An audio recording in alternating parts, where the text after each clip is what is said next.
They'll never admit it, not publicly. But buried beneath the surface of female psychology are 5 emotional flaws so potent, so deeply embedded, that when understood, they grant you a decisive and nearly unfair advantage. While other men bark for attention like stray dogs in heat, the man who understands these flaws commands attention in silence, not with noise, but with knowledge. Machiavelli knew long ago, the one who controls information controls the game. And this, right here, is the kind of information that turns the tables without ever raising your voice. The first flaw is the one that controls them before they even know it. Validation addiction. No metaphor, no exaggeration.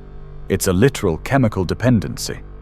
Each time a woman receives a compliment, a ping, a heart on a selfie, her brain lights up with dopamine, the same chemical that drives cocaine addiction, just delivered in softer, more elegant doses. But here's where most men make their fatal mistake. They think more is better. More compliments, more gifts, more messages, as if affection was currency and they could buy her love. But love doesn't work like math, and dopamine doesn't stay exciting when it's predictable. This is why the most beautiful women often date men who seem indifferent, because their validation is scarce, and scarcity, biologically, signals value. Constant praise is like sugar water. At first it's sweet, but then it makes you sick. Women subconsciously crave emotional fluctuation, like a bank account that moves. Compliments are deposits. Indifference? That's a withdrawal. And just like a market that rises and dips, it keeps her coming back.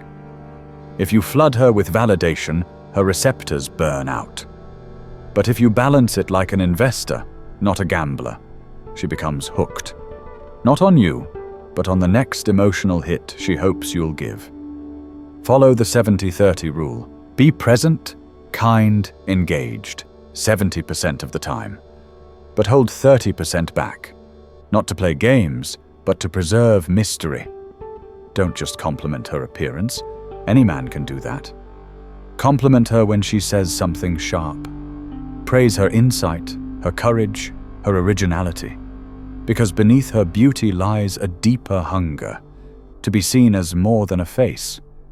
And when you're the man who sees that, she remembers. Not because you made her feel pretty, but because you made her feel real. But tread carefully. This isn't about withholding affection to punish. If you starve her of validation completely, you don't spark attraction, you spark insecurity and resentment. The art lies in balance.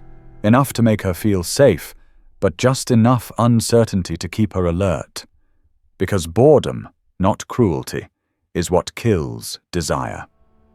Now look deeper, because the second flaw is more dangerous. It disguises itself as a request, a demand, a spoken desire, but it hides its true nature. Women claim they want certainty, structure, predictability. But their emotions thrive on the unknown. This isn't contradiction, it's chemistry. It's the Zeigarnik effect. The mind obsesses over what's incomplete. And women, whether they admit it or not, are addicted to the emotional tension that comes with mystery. The man who responds to every text instantly, who explains every step of his life, who lays himself bare without reservation, becomes emotionally invisible. Her brain stops searching. The game ends. And she, like a bored reader of a book that's too easy to finish, closes it before the last chapter. But mystery isn't manipulation. It's rhythm. A dance between revelation and concealment. Tell her what you're passionate about, but not every detail. Share your vision, but leave out the entire roadmap. Speak like a trailer, not a documentary. The man who reveals himself like an unfolding novel keeps her imagination alive. And in that imagination, you become larger than life. Machiavelli understood this well. The prince who revealed everything lost his leverage. The one who held some truths back had room to maneuver, to pivot, to lead. When she can predict you, she stops wondering. And when she stops wondering, she stops feeling. Authentic mystery isn't performance. It comes from living a full, layered life. You don't need fake stories or borrowed drama. You need depth. You need a mission. A man with purpose is inherently mysterious because his mind is elsewhere, focused, not fixated, and that focus draws her in more than any line ever could. You want a practical example? When she asks, "What are you doing today?" don't give a calendar rundown. Say something like, "Had an interesting meeting that might shake things up." Then pause. Watch her curiosity do the rest. Or when she asks about your past, give her stories that invite questions, not conclusions. Let her work to discover you. Discovery is emotional engagement, and engagement is what keeps her up at night. You have 90 days. That's the window. In those 90 days, you prove you're not just mystery, but substance. If you don't, she'll realize it was all smoke. But if you master the dance, transparent but not predictable, available but not clingy, she'll start thinking about you in ways she never expected. You won't need to chase. She'll chase the version of you that she's still piecing together. But none of this compares to the third flaw, the one she'll never admit, but that defines her behavior in ways she can't explain. It's primal, evolutionary, and when triggered correctly, it becomes obsession, competition, the unspoken instinct to win. Here's the truth. A woman becomes more interested in a man when she sees that other women are interested in him. Not just any interest, genuine, non-performative attraction. Her social brain registers it as a signal of value. If others want you, you must be worth something. It's her way of outsourcing judgment. Just like in the wild, creatures follow where others gather. Not because they're weak, but because it's safer to trust the group's instinct than to wander blind. This is why the quiet guy suddenly becomes magnetic when another woman laughs at his joke, or why the man she's ignored for months becomes fascinating the moment someone else starts dating him. It's not strategy, it's biology. Women compete quietly, but they compete with ferocity. And the prize is always perceived value. But don't be theatrical. You don't need to flirt publicly or fake attention. In fact, doing that backfires. Real social proof doesn't require a performance. It requires presence. Be the man others seek out, not because you're trying to be liked, but because you're genuinely likable. When you walk into a room and women greet you warmly, when others listen when you speak, when you radiate grounded self-respect, that's the signal she picks up on. And it shakes her foundation, because it says, "He doesn't need me, he chose me." And that changes everything. When she realizes you have options, when she senses that you're not begging for her presence but allowing her into your orbit by choice, something shifts. Her retention instinct activates. It's a deep, quiet panic that whispers, "I might lose him." And that whisper echoes louder than any compliment or promise you could ever offer. She begins to invest more. Time, energy, emotion. Not because you demanded it, but because she fears being replaced. But that fear must be calibrated. Too much, and it corrodes into insecurity. Too little, and she gets bored. The power lies in the perfect middle. A dance where she sometimes questions but never doubts. This is not about arrogance. It's not about proving superiority. It's about positioning. You are the prize, not because you say so, but because you live like it. You have purpose, clarity, and standards. That creates gravity. The kind of gravity that pulls others in without effort. And when she feels that, she doesn't want to let go. But remember this, real social proof is quiet. It's in the way others respond to you, not in how loudly you advertise yourself. Confidence doesn't shout, it just moves differently. At a party, a woman walks up and starts talking to you. You smile, engage, not flirtatiously, but warmly. She sees it. She hears the laughter. She reads the body language. That's enough. No jealousy games, no childish tactics, just presence. And that moment sticks in her mind longer than any text message ever could. Because it wasn't staged, it was real. And real leaves a mark. Now we enter the territory where most men fail entirely. The fourth emotional flaw. It's not visible, it's not loud, but it governs how safe, drawn, and emotionally anchored a woman feels in your presence. Emotional leadership. Not control, not dominance, leadership. The ability to remain calm in chaos. To hold steady when everything else trembles. When she's overwhelmed, most men either absorb her stress or try to fix it. But she doesn't want you to be her savior. She wants you to be her anchor.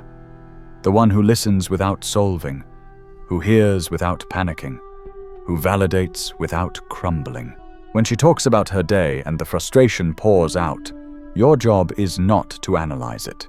It's to hold it, with presence, with steadiness, with emotional composure.